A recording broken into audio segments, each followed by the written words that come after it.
ఓం సదాశివసమారంభాం వ్యాసశంకరమధ్యమాం అస్మదాచార్యపర్యంతాం వందే గురుపరంపరాం. జ్యోతిషాస్త్రాన్ని భావితరాల వారికి ప్రసాదించిన ఋషుల యొక్క పాదపద్మాలకి నమస్కారం చేసుకుంటూ, అలాగే నాకు ఈ జ్యోతిష విద్యను నేర్పిన గురువర్యులు జ్యోతిష బ్రహ్మ కీర్తిశేషులు శ్రీ ఈరంకి సూర్యనారాయణమూర్తి గారు, సూర్యశ్రీ దైవజ్ఞ గారి యొక్క పాదపద్మాలకి నమస్కారం చేసుకుంటూ, ఓం శ్రీ మహాగణాధిపతి నమః, శ్రీ గురుభ్యో నమః, హరి ఓం. వీక్షకులందరికీ నమస్కారం.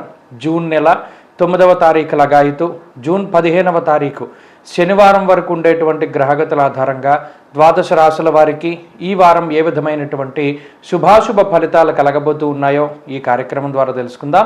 అందులో భాగంగా ఈ వారం ఉండేటువంటి గ్రహగతుల్ని గమనిద్దాం. ఈ వారంలో మేషరాశి యందు కుజుని యొక్క సంచారము, వృషభ రాశి యందు రవి బుధ గురుగ్రహాల సంచారము, మిథున రాశి యందు శుక్రగ్రహం యొక్క సంచారము, అలాగే లాభస్థానం మేషమునకు కుంభరాశి యందు శనేశ్వరుడు, మీనం యందు రాహుగ్రహం యొక్క సంచారం కొనసాగుతూ ఉండగా, కేతువు కన్యరాశి యందు ఉండగా, చంద్రుడు కర్కాటక సింహ కన్యారాశుల్లో సంచరిస్తున్నారు. ఇటువంటి పరిస్థితుల్లో ద్వాదశ రాశుల వారికి ఏ విధమైనటువంటి ఫలితాలు కలగబోతున్నా తెలుసుకుందాం. అందులో భాగంగా మొదటిది మేషరాశి. మేషరాశి వారికి ఈ వారం సాధారణమైనటువంటి గ్రహస్థితి గోచరిస్తూ ఉన్నది. ప్రత్యేకించి ఈ రాశి వారికి జన్మరాశి యందు కుజుడు కొంత వ్యతిరేకమైనటువంటి ఫలితాలను ఇస్తూ ఉండగా, వ్యయస్థానమందు రాహువు, అలాగే 2వ స్థానమందు రవి, 12, 1, 2 స్థానాలు గోచారవశాత్తు పాపగ్రహాలుగా ఉన్నప్పుడు పాపకర్తరి దోషం అనేటువంటిది ఈ రాశి వారికి ప్రధానంగా వస్తుంది. దానివల్ల ఈ రాశివారు ప్రత్యేకించి మానసికమైనటువంటి సమస్యల్ని ఎక్కువ అనుభవించవలసి ఉంటుంది.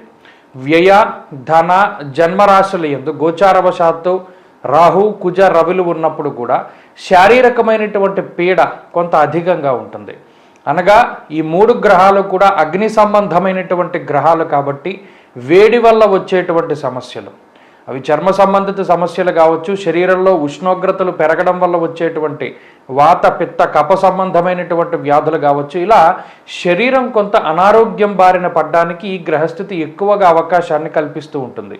ఉడుకు జ్వరాలు వస్తూ ఉంటాయి, లేదా ఎండ వల్ల వచ్చేటువంటి డిహైడ్రేషన్, లేదా చర్మ సంబంధిత సమస్యలు, విద్యుత్తు అగ్ని పదునైనటువంటి వస్తువుల వల్ల ఏర్పడేటువంటి గాయాలు, ఇటువంటి వాటికి కొంత ఆస్కారం ఉంటుంది. కాబట్టి ప్రత్యేకించి ఈ వారంలో మేషరాశి వారు ఆరోగ్యపరమైనటువంటి శ్రద్ధ అధికంగా తీసుకోవాలి.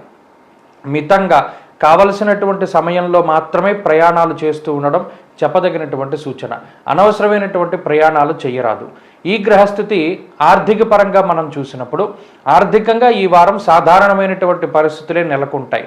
లాభస్థానమందు శనేశ్వరుడు, ధనస్థానమందు గురువు, అలాగే బుధగ్రహం కూడా ఈ రాశి వారికి ఆర్థికంగా ఉపయోగపడుతూ ఉంటారు. ప్రత్యేకించి ఆర్థిక లోటు అనేటువంటిది ఈ వారం ఎట్టి పరిస్థితుల్లోనూ కనబడదు.